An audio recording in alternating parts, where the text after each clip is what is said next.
watch a lot of film. Or do you assign him stuff in the press box? I talked to him yesterday. He talked Yeah. about how much he watches Miro up there. I'm Yeah. curious if that's a direct. I mean, it's not an assignment. I think he's a smart kid. I think he knows, in our meetings with him, he knows the guys that we reference when we're comparing his game and things like that. And he's smart enough to watch those guys when he's playing. So, I think it's important. And like I said, it's a good opportunity for him to get back in. He's fresh, and when he's skating, his game's usually in a pretty good place.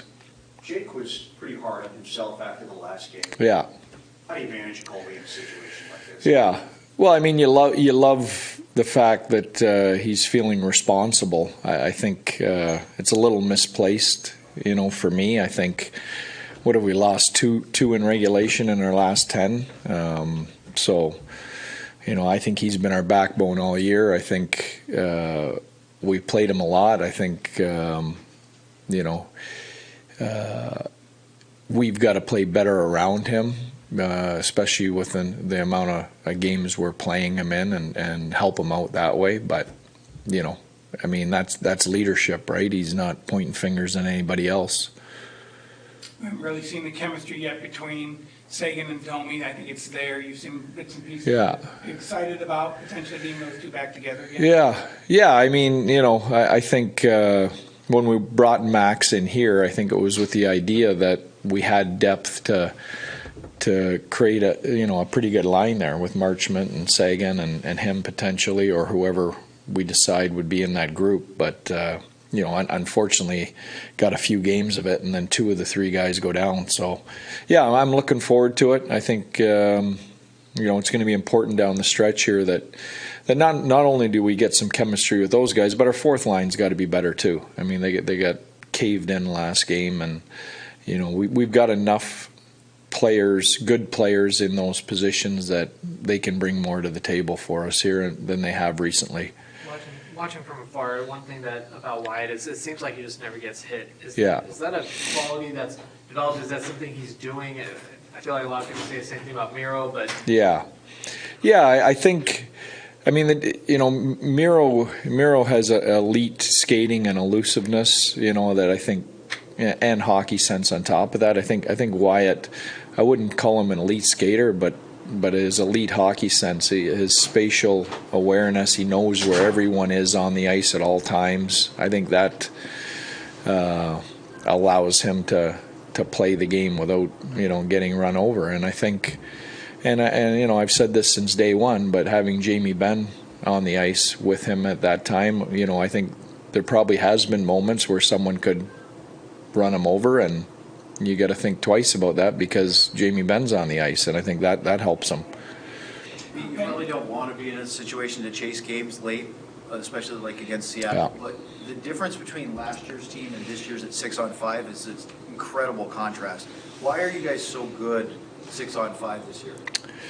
I don't know. I don't have an answer for it. We can throw out 6 elite players, and I think 6-on-5 is a little bit of an extension of your power play, and you get the same principles. You want to hang on to the puck. You want to attack the middle of the ice. You want to have some composure, and I think our power play's been good all year. I think that's an extension of it. Penguins just been playing a second night of back-to-back. Crosby and Malkin. Yeah, Crosby, Malkin. It doesn't end there. I mean, Jeff Carter's their fourth line center, I think, tonight. So I mean, that shows you their depth. I mean, their resume speaks for itself over the last decade, and you throw in the fact that they're a desperate team. I mean, they're fighting for their life here down the stretch. So dangerous team for us, and we can't take anything for granted. We got to make sure we're ready to play.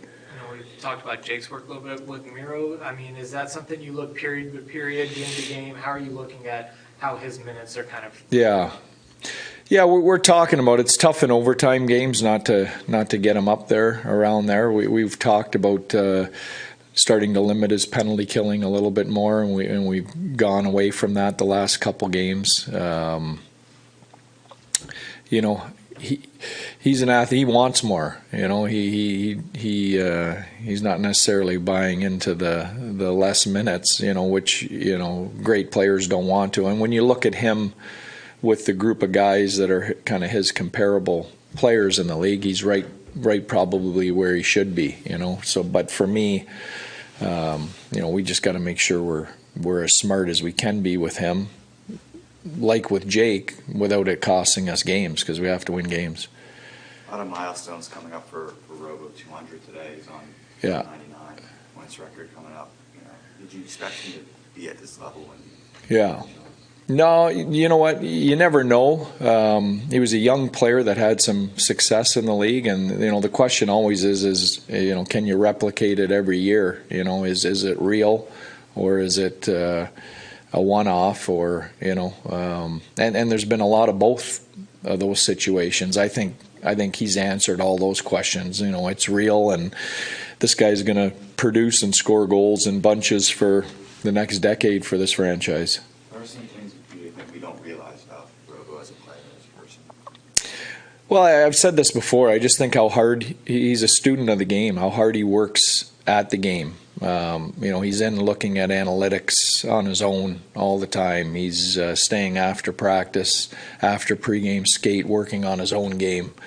It's always the offensive part of the game. I'd like him to spend a little bit of time on the other end from a coaching perspective. But you know what? He's better defensively than I give him credit. A lot of people give him credit for it too. So he's smart enough to understand that. But he works at it. He works at it, and he's a student of the game. Big statement game from Jake Oettinger? Yeah. I mean, we've talked all year. It's about your response. The year's never going to be perfect. There's going to be highs and lows, and his response, I think, tonight tells you, what he's about. We weren't going to lose that game, and he made sure of it, and he was our best player by far. He obviously made a lot of great saves, but you talk about that resolve. Is the mental part of just playing goaltender different than other positions and other players? Yeah, it is. It is, and the special ones, have a special mental toughness to them. And I think you saw kind of what he's gone through here the last kind of week or 10 days, and I wish our group would have helped him a little bit more tonight and not left him with as many big saves as he had to make. But he was our best player, and we found a way to win against a really good team that's as desperate as they come. So we'll take the 2 points and hopefully get our team game a little bit better. I thought at least through the first 2 periods, we just didn't manage the puck well. And, this time of year and against good teams, you can't get away with that. And Jake bailed us out on that. What's the difference between the second period and the third for the rest of the team? Well, exactly that. We just stopped around with the puck. Can I say that? No. I just did, right? But the point, they really did. There was some nice plays too. Yeah, but we started to play more direct. We started to play the way you need to play this time of year, and to win in the playoffs, and how we're built. We're not built for all that cute stuff that we were trying in the first 40 minutes. And then Tyler, how did you like his performance? Seems like You know what? Yeah, he gutted it out tonight. I mean, he came back early from a tough injury. No one expected he would play tonight. If you had asked me 3 or 4 days ago, and he wanted to be in the lineup, I give him full credit. He made a huge block at the end, and dealing with what he's dealing with to stand in front of a puck, takes a lot of guts. So, he wasn't perfect, but I admire his courage and getting out there and battling with us tonight with what he's dealt with. What was the discussion in that timeout with 20 seconds left? What are you trying to get in those last 20 seconds? Well, I mean, they have so many different weapons there. You've got Letang up top, and you got Crosby by the net, and Malkin. So, I think it was just about trying to win the draw and get it clear and make sure we stayed tight around Jake and tried to make sure that we didn't allow pucks to get to the net. And we had a couple big blocks down the stretch there. Was there consideration to put Miro out there in that situation? Yeah, there was. I mean, we consider all those options, and we just didn't. But those guys got the job done, and so I think it was the right call based on the fact they got the job done. Jason's 200th game just Yeah. scores. He has that pass and the ability to have those passes where the chemistry just seems so seamless with Brooke. Yeah. What do you say about that? Yeah, I mean that's a big time goal and a big time play. I think we've talked endlessly and given Robo all kinds of accolades all year. If you want to be honest about his game, I think he can play better than he did tonight or last game. So that's my honest assessment. I love the guy, and I'm the first one to stand up here and tell you guys how great he is. But he's got to be better than he was the last two games.